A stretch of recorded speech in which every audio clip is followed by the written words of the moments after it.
When my son got married, I didn't tell anyone that I had inherited $7 million from my late husband.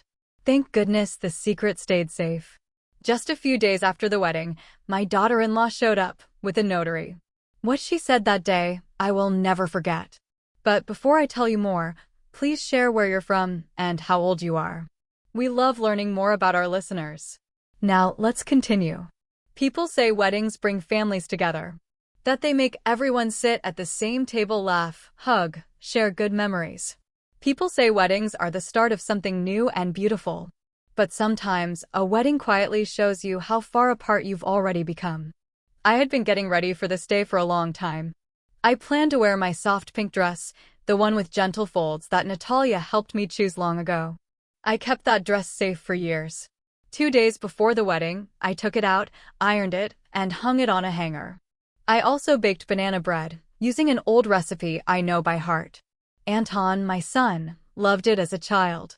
I remember him coming home from school, red nose from the cold, saying, "Mom, it smells like my childhood." I even ironed my favorite cardigan, the one with the little pearl buttons. Anton once joked that I looked like a character from an old Soviet TV show when I wore it. I stood in front of the mirror, fixed my hair, and chose a soft lipstick. Nothing too bright. I had hoped, just maybe, that we would feel a little closer that day. But when I walked into the hall and looked at the guest seating chart, I saw there was no seat for me. Not even one next to him. At that moment, something inside me quietly, but clearly, broke. Right then, I knew things had changed and would never go back to how they were. Spring in the Moscow region is special. It's quiet, but not the kind of quiet that feels peaceful. It's the kind that makes you feel forgotten. My house is by the lake. Tall pines surround it.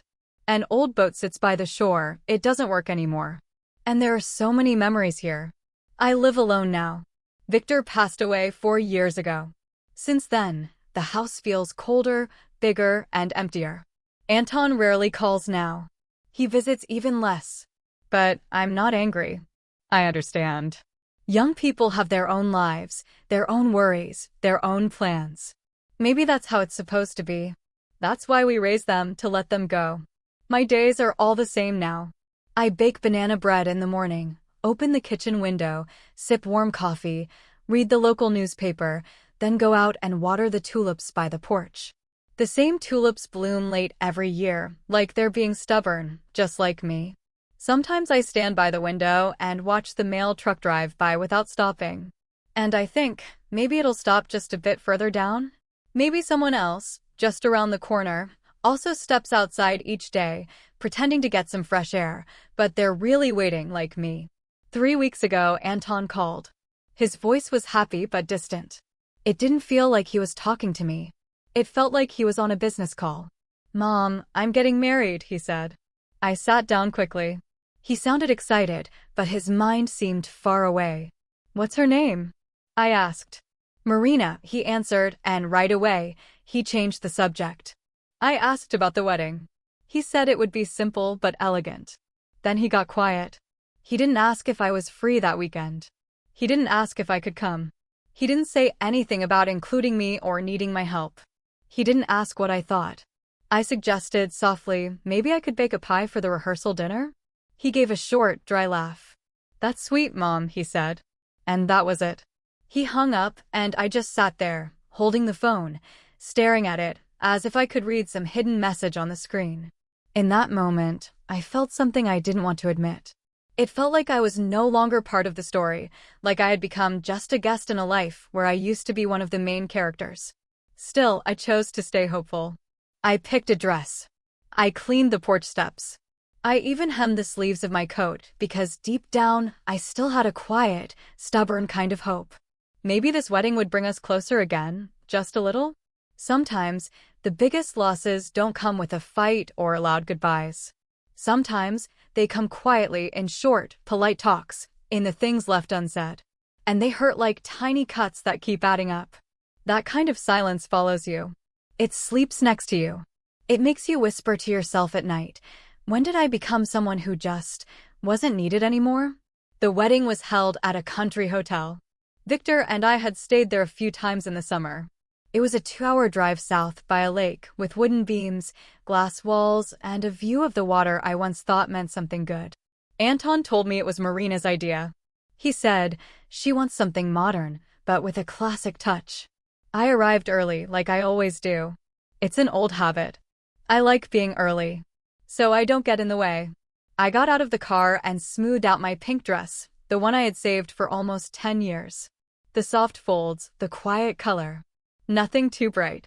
I pinned my hair back neatly. Just a little lipstick. Simple jewelry. What should a mother look like at her son's wedding?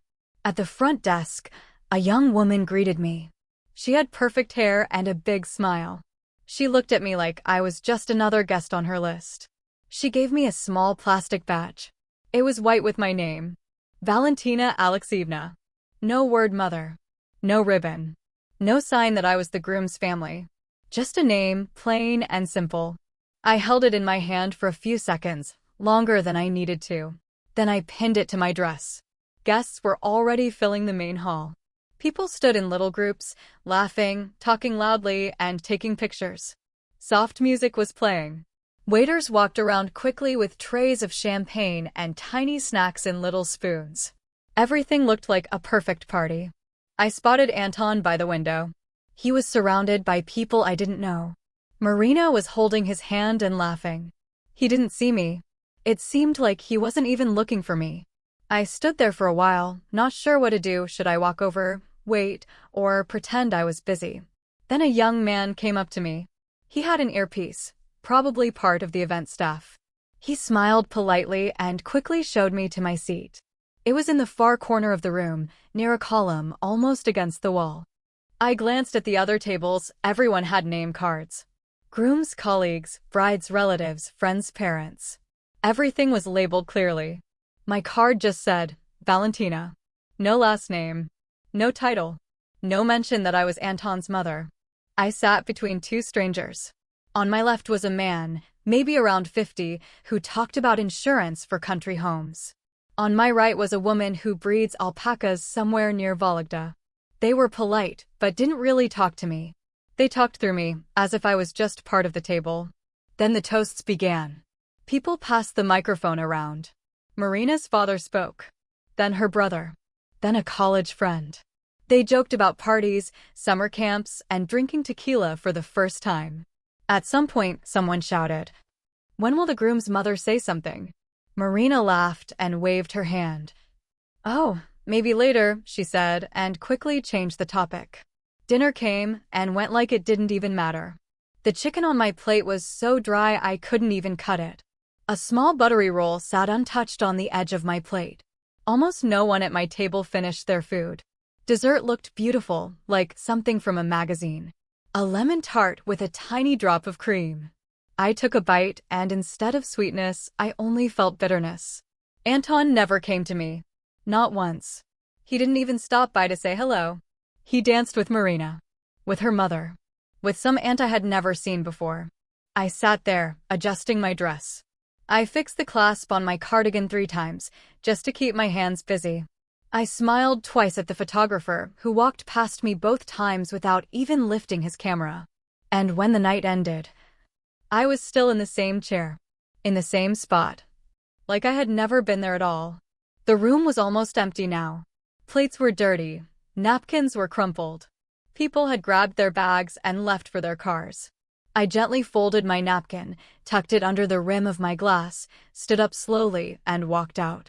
No one called my name. No one noticed I was leaving. As I walked toward the exit, I thought, this is how life changes sometimes. Quietly. Without words. Just like that, whole chapters end. A week after the wedding, Anton called. I was washing dishes, hands covered in soap. The phone buzzed on the windowsill. I wiped my hands and looked. His name was on the screen. Something in my chest fluttered, like maybe, just maybe, things could feel normal again. I answered. His voice was cheerful, but almost too perfect. Like he had practiced what to say. "Hi, Mom. Want to come over for dinner? Just you and me." Then he quickly added, "Marina will be out with her friends. So, no strangers." I didn't ask anything. I just said, of course. After the call, I stood by the window for a long time, not sure if I should feel happy or prepare myself for another quiet disappointment. That evening, I wore my cardigan, the one with little pearl buttons. It was the same one I wore the day I held Anton in my arms for the first time, when we brought him home from the hospital. It still fit. It was warm, soft, like it still held the memory of those years. I baked oatmeal cookies and wrapped them in foil, just like I used to when he was a boy in school. The drive was peaceful. The road was dry, the sky gray, the kind of sky that feels like spring is trying to come, but winter's still hanging on. I arrived at his new house. It looked perfect: red brick walls, trimmed bushes, 2 matching lamps by the front door, and, of course, a camera above the doorbell. Anton opened the door with a small smile. He gave me a quick hug, like we were neighbors who just ran into each other at the store. "Come in. Kitchen's down the hall," he said. I walked in and stopped. On the table were 2 empty plates, a bottle of wine, and a neat stack of papers. On top was a blue pen, already uncapped and ready. There was no smell of dinner. The stove was cold. No pots, no sounds, no sign anyone had planned to cook. Anton poured wine, thanked me for the cookies, and asked about directions like we were strangers making small talk. Then he picked up a folder and lowered his voice just a bit. "Mom, this is just for peace of mind," he said. "You know, just in case. Time passes. We're all getting older." He spoke gently, calm, emotionless, like he was commenting on the weather. I picked up the first page. Even before I finished reading, I understood. Power of attorney. Full access to his accounts. Permission to manage his property. The right to sign for him, no time limit, no conditions, no way to cancel it. There was no word son. No word family. Only legal terms: agent, authority, control. He gave me a soft smile. "Of course, you don't have to sign now. Just think about it." The pen was already uncapped. The cap sat next to it. I looked at the table. 2 empty plates. No food. No dinner. This wasn't a family meal. This was a meeting with one goal. I told him I'd take the documents home to read. He gave a quick nod. We talked for another 15 minutes about neighbors, a TV show, random things. When I stood up to leave, he hugged me again. Lightly, as if only being polite, he had hugged me goodbye. In the car, I didn't start the engine for a long time. I just sat there, hands resting on my knees, the bag of cookies still untouched on the passenger seat. A moment later, the motion sensor light on Anton's porch flicked on, then quickly turned off again, just like everything else, automatic, distant. When I got home, I didn't even take off my coat. I sat down on the edge of the sofa. The zipper was halfway undone, my hands resting lifelessly in my lap, like they didn't belong to me. The house was too quiet. Even the ticking of the old kitchen clock seemed to pause for a second, like it, too, felt the weight in the air. I don't know how long I sat like that, but then I got up and went down to the basement. It was cold down there, the kind of cold that crawls through the wooden walls and into your bones. The concrete floor felt like it still held winter from last year. My knees ached as I stepped down, and my fingers stiffened as I gripped the railing for support. In the far corner, behind the washing machine, was a small cabinet Victor had built years ago using leftover kitchen panels. He once joked, "If anything ever happens, you'll always find what you need in here." I had never opened it. But now, I bent down and pulled out a heavy box from under the bottom shelf. Dust floated into the air, along with the dry scent of old wood and something strangely familiar. The lid creaked when I opened it. Everything inside was just how Victor would have done it, organized, sorted into folders with labeled dividers. At the very bottom, I found a thick envelope with my name on it, written in his handwriting. My breath caught in my throat. I opened the letter. It was short, just a few lines. "I know you won't ask for help, even when things are hard. That's why everything is arranged so you won't be left alone. Don't let anyone make decisions for you, especially about money. And don't tell Anton. Not because I don't love him, but because I know how this world works. Money changes people or shows who they really were all along." I read it over and over again. No tears came. Not much emotion either. Just a heavy, sharp understanding. I went through the rest of the folders. There were accounts, deposits, investments I didn't even know existed. Shares, bonds, and a contract for a small house Victor had quietly bought in the Rostov region. I had never heard him mention it. The total amount written on the summary page made me read it 3 times, over 7 million rubles. I sat on the cold floor for a long time with the papers on my knees. It wasn't joy. It wasn't relief. It was something heavier, something quiet, but powerful. Like Victor had built a wall one last time, to protect me from a world that might try to use me. I closed the box, locked it, and slowly stood up, my knees shaking from the cold. Upstairs, I turned off every light except the lamp in the kitchen. I sat down at the table, placed a clean sheet of paper in front of me, and laid out the documents Anton had given me. I picked up a pen.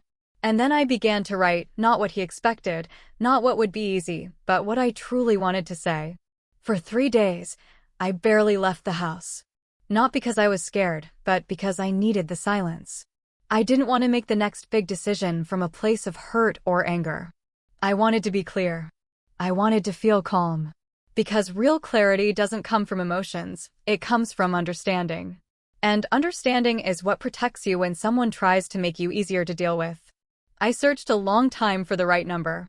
Then, on the back of an old greeting card, I found it, Carolina's phone number. She used to be one of the best lawyers in inheritance and trust cases. Now she was retired and living alone in a small house on the edge of town. We hadn't spoken in years, not since her husband passed away. But suddenly, I remembered something she once said to me over a cup of tea: quiet women leave the biggest marks. Just not right away. I called her number. She picked up right away. Her voice sounded older, but steady. I began to explain everything. She didn't interrupt. She just listened. When I finished, she simply said, "Tomorrow." No extra words. Just coffee and sorting through the papers. The next day, we sat in her kitchen. It was a small, cozy room. Books filled the shelves, and an embroidered napkin hung on the wall. The cups didn't match, but everything was clean. I laid everything on the table: Victor's letter, all the folders, and the documents Anton had brought. Carolina put on her glasses and started reading carefully, page by page. She moved slowly, like someone who had seen many lives change over papers like these. When she finished, she looked at me and said calmly, "You have more power than you think." She explained that the money was safe, the investments were solid, and the legal foundation was strong, but only if I controlled it myself. Then she asked, "Do you want to set up a trust?" I said yes without hesitation. "Who do you want to put in it?" she asked. I smiled slightly and replied, "No one. Maybe never." She nodded, not surprised at all. Carolina then took the documents Anton had given me. She flipped through them, not a single change in her expression. "The hard kind," she said softly. "Takes effect right away. Full control. No turning back, no supervision, no end date." She placed them back on the table. "These aren't care papers. These are control papers."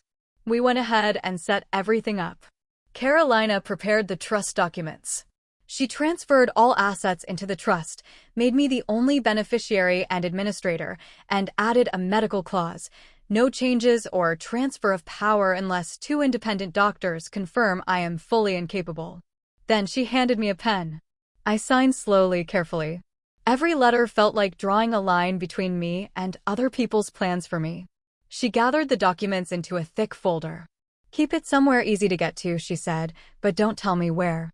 I hid it under the kitchen sink, behind the box of dishwasher tablets. On the way home, the air felt different. Not lighter, but clearer. As if I was finally seeing my life without illusions, no more pretending, no more blind trust. Most importantly, I no longer felt like a woman who had been pushed aside. I felt like a woman who had strength and a choice. 2 days later, Anton sent me a message. "Mom, let's try to be civil. Dinner without papers. Just talk." I stared at the screen for a long time, then quietly closed the phone. I didn't look at it again that day. The next morning, I replied simply, "Okay." I didn't say I'd be coming alone. Carolina parked 1 block away from his house. We had agreed she would stay in the car, just in case. I wasn't nervous.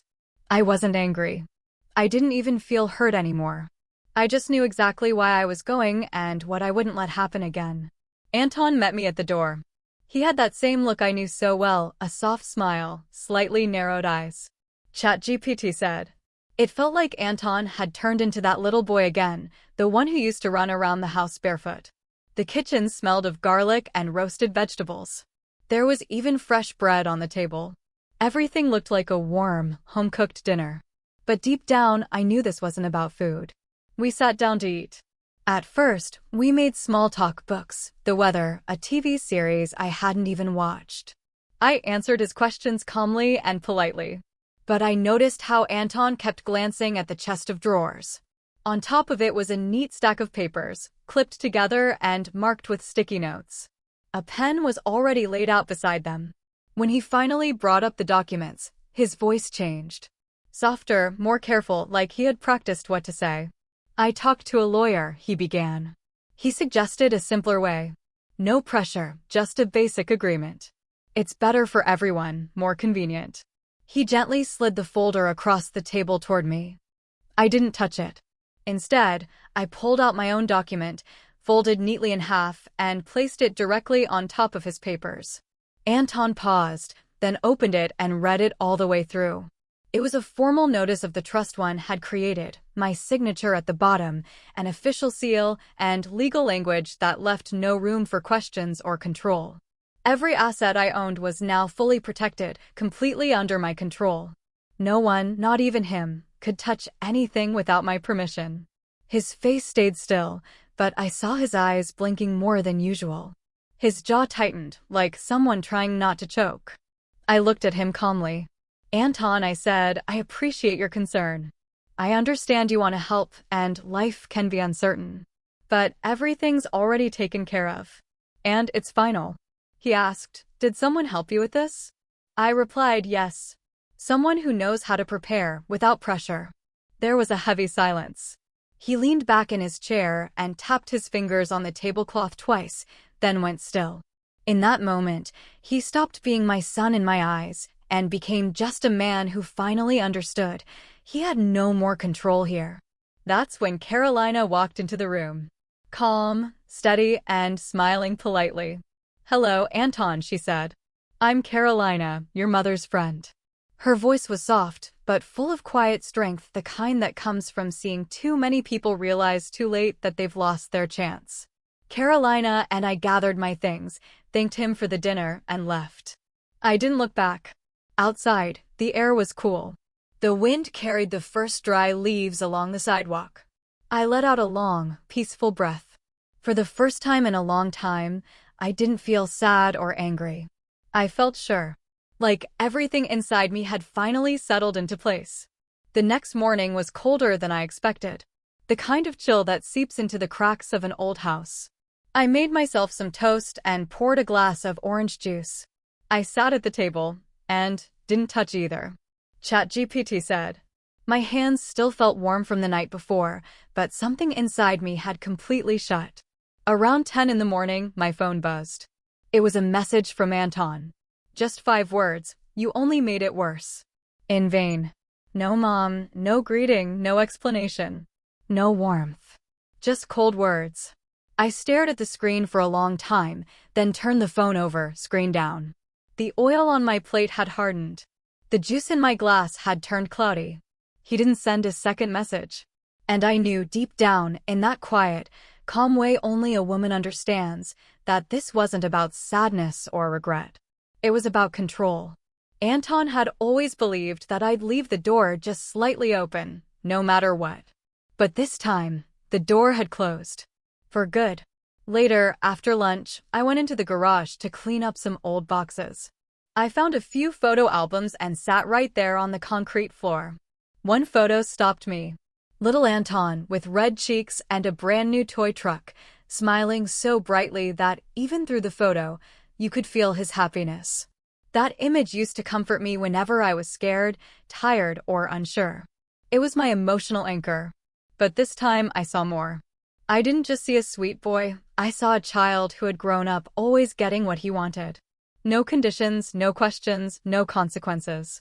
That's how Victor and I raised him. We gave too much, too easily. We thought we were giving love. But maybe we were only teaching him to expect things without earning them. Later that evening, I got another message. This time from Marina. It was polite, carefully worded. Sorry that everything turned out so tense. We were only trying to plan things responsibly. If you ever want to talk, I'm always open to communication. And then came the line I couldn't forget. You raised a strong son. We just wanted to support his future. I read her message twice. On the surface, it was respectful. But beneath the polite words, I could hear what she truly meant. You've done your part. Now it's time to let go. I didn't reply. I just closed the phone and left it on the kitchen table. Later, I poured the cold juice down the sink. Not out of anger, but because I simply didn't want it anymore. Its flavor was gone, just like the meaning behind old habits. I walked to the window and stood there for a long time, staring into the dark. Outside, the first spring fog had rolled in low to the ground, soft and quiet, covering everything unnecessary. I didn't cry. I didn't pace the room. I just stood still. Because sometimes, silence says more than words ever could. And sometimes, when a door is closed, it should stay that way, not reopened out of guilt, fear, or family duty. This house had always been quiet, even when Victor was alive. But now, after that final talk with Anton, the silence felt different. It wasn't peaceful anymore, it was final. Like a decision had been made, and nothing would change it. I moved through the house more slowly now. Not because I was tired, but because there was no longer any reason to rush. Every morning, I wiped down the kitchen counters, even if they were already clean. I folded the towels into neat stacks. I watered the plants at the same time every day. I didn't wait for phone calls anymore. But still, I noticed every single day that none came. 3 days later, the light on the answering machine started blinking. I didn't answer the phone when Anton called, but I listened to his message. His voice sounded distant, like he was speaking from behind a closed door. He said he got carried away, that he just wanted to make sure everything was done the right way. Then his tone softened. He said he missed how things used to be. That he just wanted to talk. I didn't delete the message, but I didn't save it either. It stayed right there, sitting in the folder between spam and bank notifications. That evening, I found myself scrolling through old messages on my phone. I wasn't really thinking, just letting my fingers move. I saw photos, Anton grilling meat at the dacha, Marina holding the pie we once baked together. Our old dog, long gone, sitting quietly on the porch steps. Then I came across Anton's old messages. There were heart emojis, exclamation points, simple words like I love you. I opened one of them, not to cry or feel pain, just to look. Just to remember it had once been real. Then, slowly, I started deleting them. One by one. Not out of anger, but to say goodbye. It had happened, and now it was over. One thing I didn't delete was an old video. Anton was 10, holding a flashlight under his chin and telling a scary story. In the background, you could hear me laughing, young and carefree. I watched it twice. Then I closed the phone. At the end of February, I moved to a smaller house, still near the same lake. The new place was old, with crooked shutters and a tilted mailbox. But it felt right. As if it had been quietly waiting for me all this time. I brought only the things that mattered: Victor's photo, some yellowed recipe cards, 2 boxes of books, my worn-out blue teapot, and a little ceramic owl that had never scared anyone, but always stood by the door. In the mornings, I started going to the local library. Not because I needed to read, but because I liked the sound of pages turning. It felt peaceful. Sometimes I helped at the front desk, not officially, just to keep my hands busy. That's where I met the other women. They came often, just like me. They weren't loud or overly friendly. They didn't wear matching coats or whisper at the counter. They just came. They stayed longer than they needed. One read. Another wrote. One just sat by the window, quietly watching the street, like she was waiting for something that had already passed. There was Galina. She used to run a cafeteria. Now she was sewing a quilt from her late husband's old shirts. Irina brought mint tea in a thermos, with her sister's initials on it. Margarita walked with a cane, but only after she reached the library doors. We weren't friends right away. But little by little, something soft started to grow between us. A quiet understanding. A look. A nod. One day, Margarita came over and asked, "Do you want to help with the flower bed behind the library?" Without thinking, I said, "I do." The earth there was dry, tough, and forgotten, just like things that haven't been cared for in a long time. But we picked up our shovels and started digging. Our knees were in the dirt, hands deep in the soil. We didn't talk much. We didn't explain anything. We just planted tomatoes, basil, and a few sunflowers. It wasn't about the garden, really. It was our quiet way of saying, "We're still here." We started calling that little patch of ground our quiet corner. We almost never talked about our children. And if we did, it was short, simple, and without pain. We understood each other. We knew that not all scars can be seen on the outside. What brought us together wasn't sadness, but a kind of quiet understanding that sometimes the most important thing is not waiting, not hoping, not asking. Just living. Right here. Right now. And when I stood there, with dirt under my nails, books behind me, and the sun warming my face, I felt something I hadn't felt in years. I didn't feel like someone extra. I didn't feel like a burden. I felt like a woman again. Not lost, not forgotten, just real, alive, and exactly where I was meant to be. Thank you for listening to this story till the end. If something in the story was unclear or if you noticed a mistake, feel free to write about it in the comments. I'll read everything and try to do better next time. And if you liked the story, leave a comment, click like, and subscribe to the channel. Thank you so much for being here.